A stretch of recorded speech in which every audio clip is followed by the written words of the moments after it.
പ്രിയപ്പെട്ട ഉദ്യോഗാർത്ഥികളെ, കോപ്പറേറ്റീവ് മേഖലയിൽ ഏറ്റവും മികച്ച തസ്തികകളിലൊന്നായ ജൂനിയർ കോപ്പറേറ്റീവ് ഇൻസ്പെക്ടറുടെ പരീക്ഷാ തീയതി വന്നിരിക്കുകയാണ്. PSC പരീക്ഷാ തീയതി പബ്ലിഷ് ചെയ്തിട്ടുണ്ട്. സെപ്റ്റംബർ മാസത്തിലെ എക്സാം കലണ്ടറിനോടൊപ്പമാണ് ജൂനിയർ കോപ്പറേറ്റീവ് ഇൻസ്പെക്ടർ അല്ലെങ്കിൽ JCI പരീക്ഷയുടെ തീയതി വന്നിരിക്കുന്നത്. അപ്പോൾ പരീക്ഷാ തീയതി അതുപോലെ തന്നെ എന്താണ് സിലബസ്, PSC വിശദമായിട്ടുള്ള സിലബസും പബ്ലിഷ് ചെയ്തിട്ടുണ്ട്. ഈ പരീക്ഷയ്ക്ക് പഠിക്കേണ്ട കാര്യങ്ങൾ അപ്പോൾ അതൊക്കെ എന്താണെന്നുള്ളതാണ് നമ്മൾ ഈ വീഡിയോയിൽ ഡിസ്കസ് ചെയ്യുന്നത്. അപ്പോൾ ജൂനിയർ കോപ്പറേറ്റീവ് ഇൻസ്പെക്ടർ അഥവാ JCI നമ്മളൊക്കെ അപ്ലൈ ചെയ്ത നിശ്ചിത യോഗ്യതയുള്ളവർ അപ്ലൈ ചെയ്ത പരീക്ഷയാണ്. കഴിഞ്ഞ വർഷം തന്നെ 2023 തന്നെ അപ്ലൈ ചെയ്ത പരീക്ഷയാണ്. കാറ്റഗറി നമ്പർ നമുക്കറിയാം 64T/2023 എന്നതായിരുന്നു അതിന്റെ കാറ്റഗറി നമ്പർ. ഓൾറെഡി ആപ്ലിക്കേഷൻ കഴിഞ്ഞതാണ്.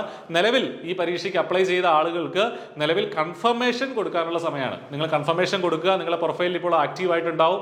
PSCയുടെ വെബ്സൈറ്റിൽ ചെന്ന് 1 day രജിസ്ട്രേഷൻ വഴി നിങ്ങളുടെ പ്രൊഫൈലിൽ ചെന്ന് കൺഫർമേഷൻ കൊടുക്കുക. എങ്കിൽ മാത്രമേ പരീക്ഷ എഴുതാനായിട്ട് സാധിക്കുകയുള്ളൂ. Name of the post junior inspector of cooperative societies എന്നുള്ളതാണ് ഇതിന്റെ ഒഫീഷ്യൽ ആയിട്ടുള്ള പോസ്റ്റിന്റെ നെയിം. പരീക്ഷാ തീയതി സെപ്റ്റംബർ 5-ാം തീയതി ആണെന്നുള്ളത് പ്രത്യേകം ഓർക്കുക. സെപ്റ്റംബർ 5 ആണ് പരീക്ഷാ തീയതി. ഇപ്പൊ ജൂൺ അവസാനമായി. ജൂലൈ, ഓഗസ്റ്റ് 2 മാസം മാത്രമേ തികച്ച് നമുക്ക് പഠിക്കാനുള്ളൂ. ഒരു 60 ദിവസത്തോളം മാത്രമേ നമുക്ക് പഠിക്കാനുള്ളൂ എന്നുള്ള കാര്യം കൃത്യമായിട്ട് മനസ്സിലാക്കുക. അതുകൊണ്ട് തന്നെ ഈ സിലബസ് കംപ്ലീറ്റ് ചെയ്യാനായിട്ട് നിങ്ങൾ എത്രയും വേഗം ശ്രദ്ധിക്കുക. ഈ പറഞ്ഞതുപോലെ വൃത്തിയായിട്ട് പഠിച്ച് സിലബസ് പൂർണ്ണമായിട്ടും പഠിച്ച് മനസ്സിലാക്കി നമ്മൾ റിവിഷനിലേക്ക് കടക്കാനുള്ള സാഹചര്യമൊക്കെ ആക്കിയെടുക്കുക. ഒരു മാസത്തെയെങ്കിലും റിവിഷൻ പ്രോസസ്സിൽ നമ്മൾക്ക് ഉണ്ടാവണം. അപ്പോൾ സെപ്റ്റംബർ 5 ആണ് പരീക്ഷാ തീയതി എന്നുള്ളത് വളരെ കൃത്യമായിട്ട് മനസ്സിലാക്കുക. അതുപോലെ തന്നെ നമ്പർ ഓഫ് വേക്കൻസീസ് നോട്ടിഫിക്കേഷനിൽ പറഞ്ഞിരിക്കുന്ന വേക്കൻസീസ് ആന്റിസിപ്പേറ്റഡ് വേക്കൻസീസ് എന്നാണ്. നോട്ടിഫിക്കേഷനിൽ ആന്റിസിപ്പേറ്റഡ് വേക്കൻസീസ് എന്നാണ് പറയുന്നത്. പക്ഷേ കഴിഞ്ഞ തവണത്തെ അഡ്വൈസിൽ നിന്ന്, അതായത് 2021 ഒരു റാങ്ക് ലിസ്റ്റ് വന്നിട്ടുണ്ടായിരുന്നു. അത് ഈ 2024 ഒക്ടോബർ വരെ ആ റാങ്ക് ലിസ്റ്റിന്റെ കാലാവധി ഉണ്ട്. അതിൽ നിന്ന് ഇതുവരെ 364 പേർക്ക് അഡ്വൈസ് പോയിട്ടുണ്ട്. വളരെ ഉയർന്ന ഒരു സംഖ്യയാണിത്. 364 പേർക്ക് ഈ തവണത്തെ റാങ്ക് ലിസ്റ്റിൽ നിന്ന് അഡ്വൈസ് പോയിട്ടുണ്ട്.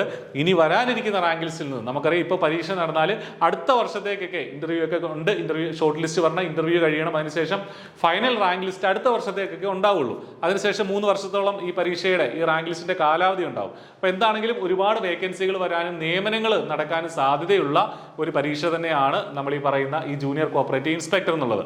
ഇനി നമ്പർ ഓഫ് ആപ്ലിക്കൻസും നമ്മുടെ PSCയുടെ പരീക്ഷാ കലണ്ടറിൽ കൊടുത്തിട്ടുണ്ട്. 58,154 പേരാണ് ഈ പരീക്ഷയ്ക്കായിട്ട് അപ്ലൈ ചെയ്തിട്ടുള്ളത്. അപ്പോൾ ഇത്രയും വലിയൊരു സംഖ്യയാണ്, നിങ്ങൾ പേടിക്കൊന്നും വേണ്ട. ഇതിൽ പകുതി പേരോളം പകുതിയിൽ താഴെ മാത്രമേ ഇതിനു വേണ്ടി സീരിയസ് ആയിട്ട് പ്രിപ്പയർ ചെയ്യുന്ന ആളുകൾ ഉണ്ടാവും. അതിൽ തന്നെ കൺസിസ്റ്റന്റ് ആയി പഠിക്കുന്നവർ, തുടർച്ചയായിട്ട് ആദ്യത്തെ ഒരു ആവേശം ഒന്നും തണുക്കാതെ കൃത്യമായിട്ട് പഠിക്കുന്നവർ അതിൽ വളരെ ചുരുക്കം ആളുകളെ ഉണ്ടാവുള്ളൂ.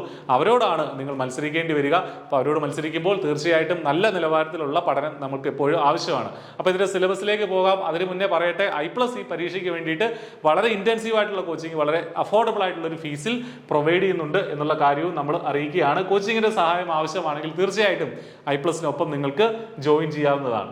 ഇനി ഇതിന്റെ ഒരു സിലബസിലേക്ക് പോവുകയാണെങ്കിൽ 3 പാർട്ടായിട്ടാണ് സിലബസ് ഉള്ളത്. കോപ്പറേഷൻ 50 മാർക്കിന് കോപ്പറേഷൻ ഉണ്ട്. ബാങ്കിങ് എന്ന സെക്ഷൻ 40 മാർക്കിനുണ്ട്.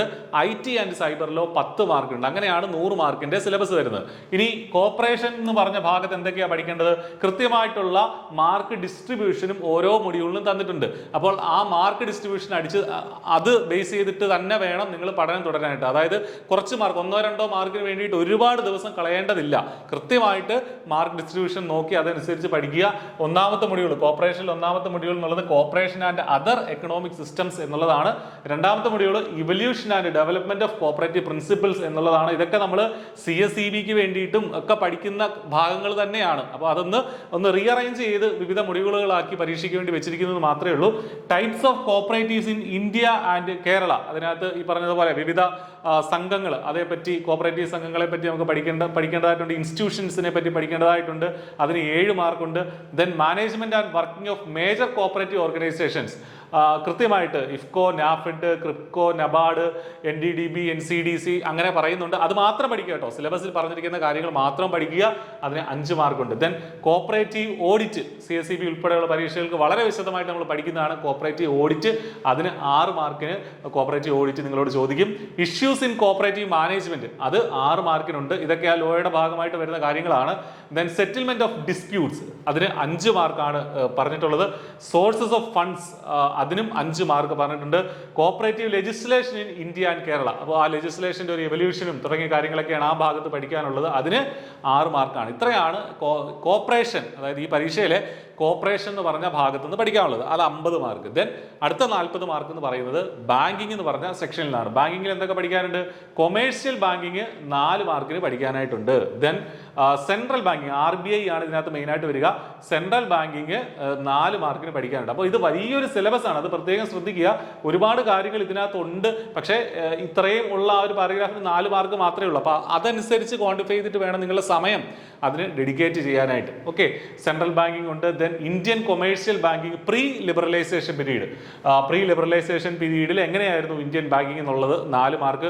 പോസ്റ്റ് ലിബറലൈസേഷന് ശേഷമുള്ള കാര്യങ്ങളെ പറ്റി പഠിക്കുന്നതിന് 4 മാർക്കുണ്ട്.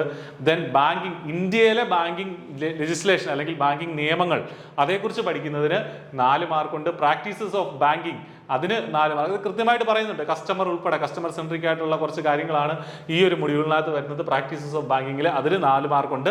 ദെൻ നെഗോഷ്യബിൾ ഇൻസ്ട്രുമെന്റ്സ് ലോ, ഇത് നമ്മൾ പഠിക്കുന്നതാണ്. നെഗോഷ്യബിൾ ഇൻസ്ട്രുമെന്റ്സ് ലോ അതിന് എത്ര മാർക്കാണുള്ളത്? 4 മാർക്ക് കൊടുത്തിട്ടുണ്ട്. അഗ്രികൾച്ചർ ആൻഡ് മൈക്രോ ഫിനാൻസ് അതിനും 4 മാർക്ക് കൊടുത്തിട്ടുണ്ട്. ടെക്നോളജിക്കൽ അഡ്വാൻസസ് ഇൻ ബാങ്കിങ്, പുതിയ നെഫ്റ്റ് അതുപോലെ തന്നെ IFSC, RTGS അങ്ങനെയുള്ള ടേംസ് ഒക്കെയാണ് നമ്മൾ അതിൽ പഠിക്കേണ്ടത്. അതെന്താണെന്ന് മനസ്സിലാക്കിയിരിക്കുക. അതിന് 4 മാർക്കുണ്ട്. Recent trends in Indian banking അതിനും 4 മാർക്ക് കൊടുത്തിട്ടുണ്ട്. അപ്പോൾ ഈ ബാങ്കിങ്ങിന്റെ മൊഡ്യൂളിൽ 10 മൊഡ്യൂളും ബാങ്കിങ്ങിന്റെ ആ ഒരു സെക്ഷനിൽ 10 മൊഡ്യൂളുണ്ട്. ഓരോ മൊഡ്യൂളിലും 4 മാർക്ക് വീതമാണ്. കോർപ്പറേഷന്റെ മൊഡ്യൂളുകൾക്ക് ഇത്തിരി വെയിറ്റേജ് കൂടിയും കുറഞ്ഞും ഒക്കെ ഇരിപ്പുണ്ട്.